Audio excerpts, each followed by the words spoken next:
Warm greetings to everyone from Satyasaigrama, Karnataka, India, and special reverential greetings to Radhanath Swamiji as well as Sadhvi Bhagavati Saraswati Maji. Also, our greetings to the session chair, Dr. James Doty from the Center for Compassion and Altruism, Stanford University. Our special appreciation to Dr. Sundar Kamath and Dr. Sani Anand for having organized this fifth annual Ideal Village Conference at Stanford in association with our foundation, Sai Global. This conference, which dwells on the idea of sustainability, is perhaps the most relevant conference in the present times. And the idea of sustainability is not new to Indians. The very first mention of such an idea is there in our Upanishads. And Ishavasya Upanishad, which is a part of the Yajurveda, in its very opening verse proclaims Ishavasyam idam sarvam yat kincha jagatyam jagat tena tyaktena bunjitha magridha kasya sviddhanam. The meaning is all this that you see in this changing world is all enveloped by the divine, and therefore consume with sacrifice and do not take any other person's wealth. However simple this may sound, it's very, very profound and deep. Just a small Upanishad of 18 verses, in its very first opening verses, gives out the secret of sustainability. Simply put, it means give more, take less. That's what is meant by consuming with sacrifice. When Mahatma Gandhi was asked by an impatient journalist to summarize his philosophy of life in just 3 words, he quoted these 3 words from this very Upanishad when he said, Tena Tyaktena Bunjita. The poor journalist who did not know Sanskrit asked him to translate it for him. And Mahatma Gandhi said, it means consume with sacrifice. When we sacrifice first and consume later, when we give more and take less, we become sustainable as a society, as a planet, as human race. When UN thinks about sustainable development goals, or when we all talk about sustainable development, sustainable future, more often than not, these ideas are based on capitalistic or socialistic ideas of society, very much against or different from the spiritual fundamentals that Indian texts offer us. If you could think of the whole human race in terms of 4 quadrants, with x axis about giving and the y axis about taking, the first quadrant would have people who give less and take less. They are the minimalists. And it's a trendy thing to be today, to take less, but then also give less. Then there are those in the second quadrant who take more and give less. I need not tell who they are. They are the capitalists of the world who take the resources, turn them into profitable ventures. And when it comes to giving back to the society, there is very little that they do. Then there is this third quadrant of those who take more and give more. These are the socialists who believe that everybody should get their share of the resources that the earth has to provide because everybody has right over it, equal right. And therefore they want everybody to consume equally. But with equal consumption of all, there is furthermore pressure on the resources. And therefore they take more, though they also give more to everyone.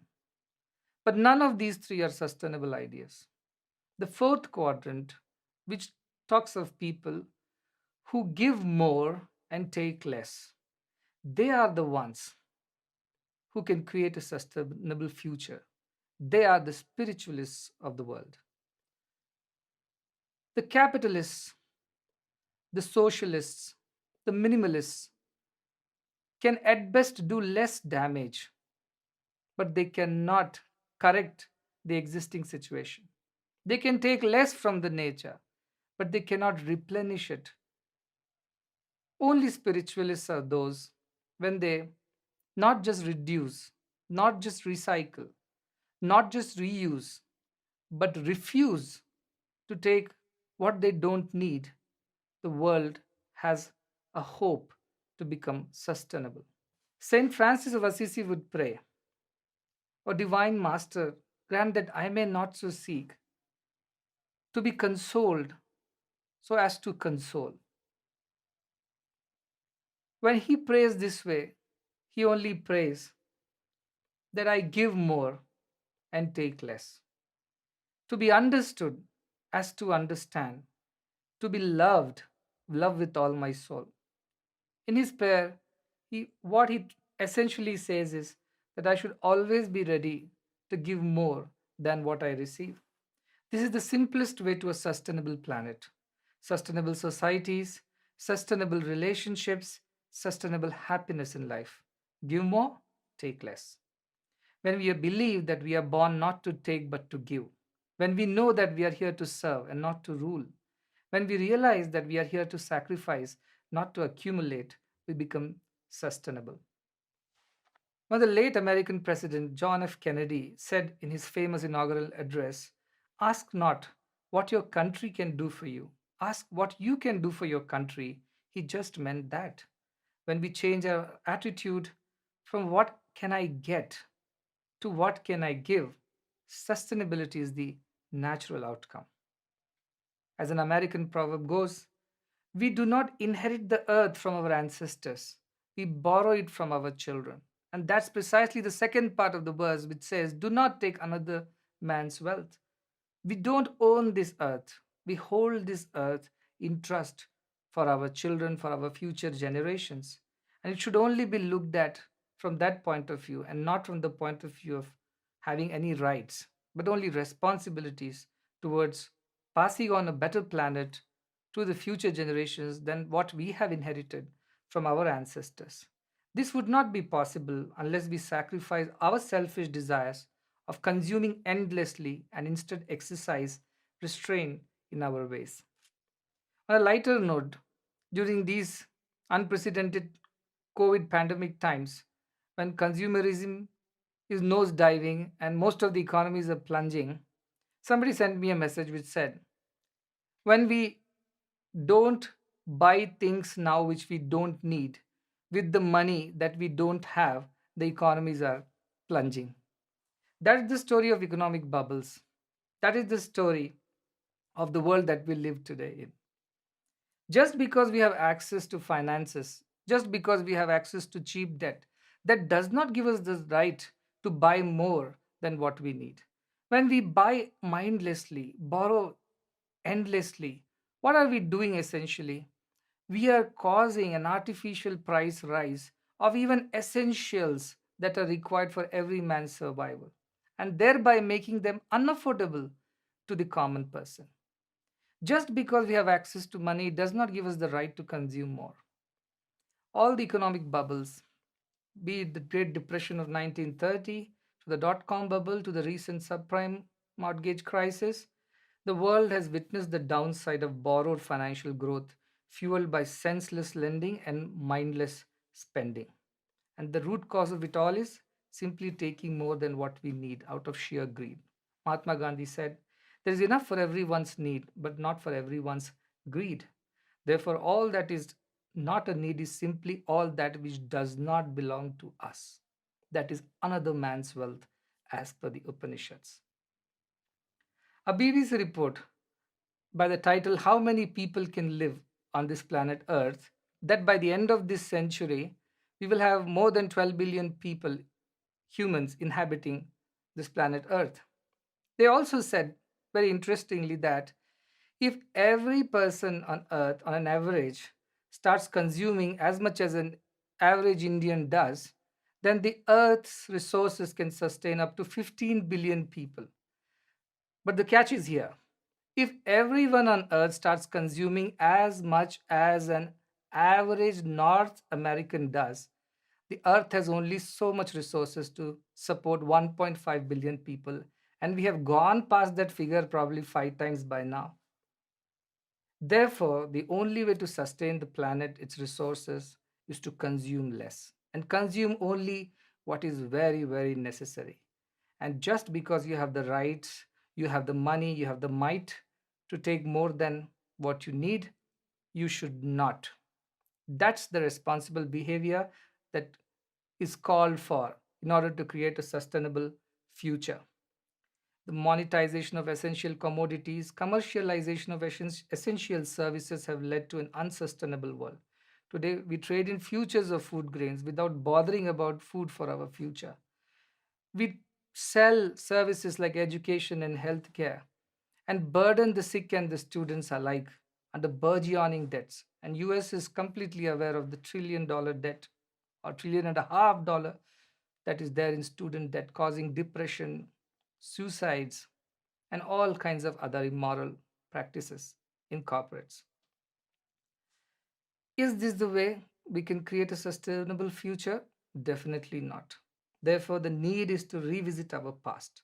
When the great cultures of this planet, originating in a spiritual outlook of life, respected all life and existence and cared for each other, thereby taking less and giving more. The ancient South African philosophy of Ubuntu, which loosely put means I am because we all are, defines the need for looking at the whole of creation as one interconnected and interdependent entity. Unless we develop this deeper spiritual outlook and shun selfish materialism, sustainable future will remain a distant dream. Let's not forget that this earth has been here for 5 billion years now, and probably it will be another 5 billion years by the time it crashes into the sun of our solar system. So forget about saving the planet Earth, it's not about that.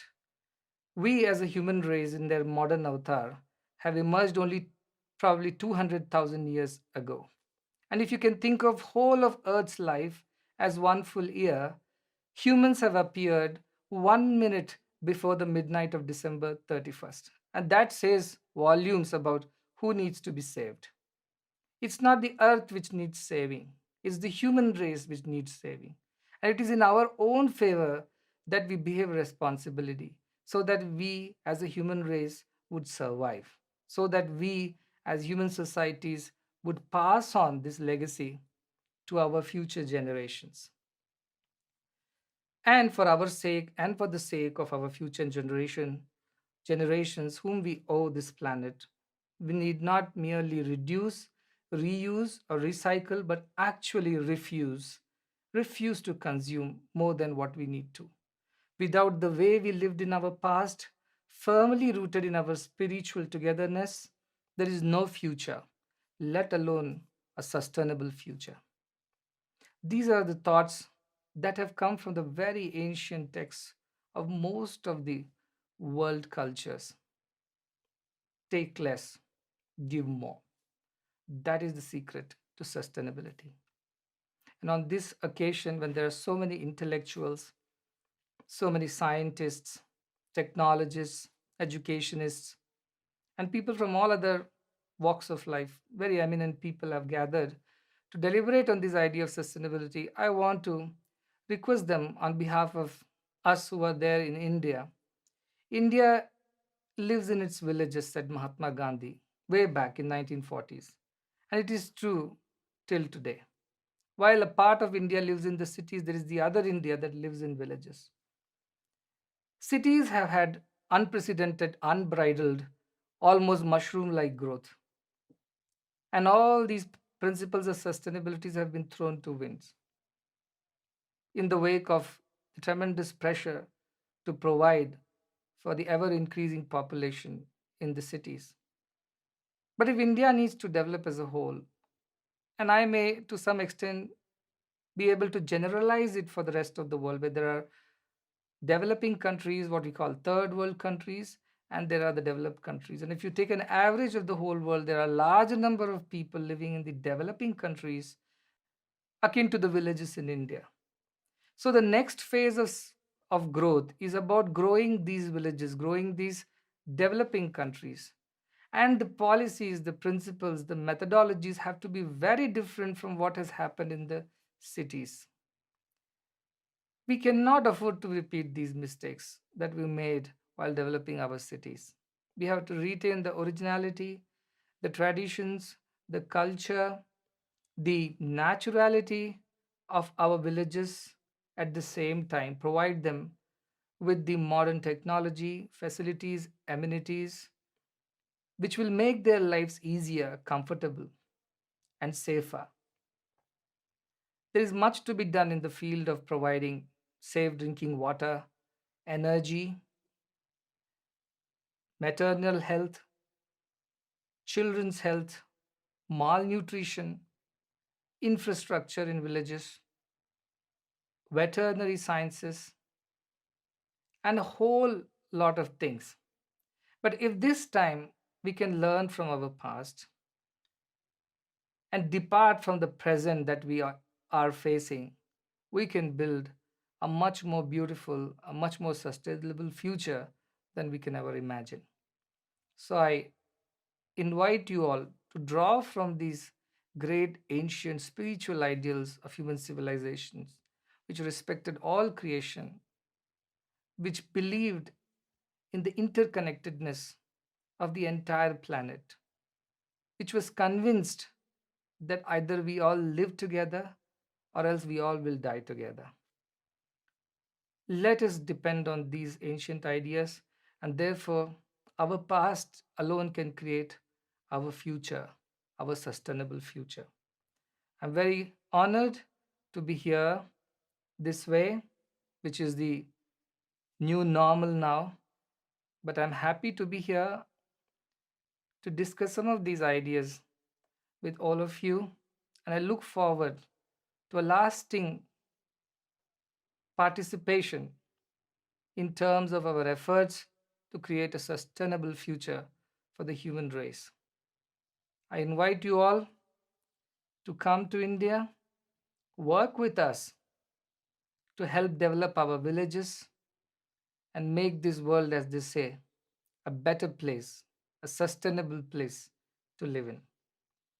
Once again, gratitude on behalf of our institutions to the organizers as well as all the participants, and to a special uh, acknowledgement to the services of Stanford, who has provided us with this opportunity. I once again thank everyone involved, and I conclude. Thank you very much.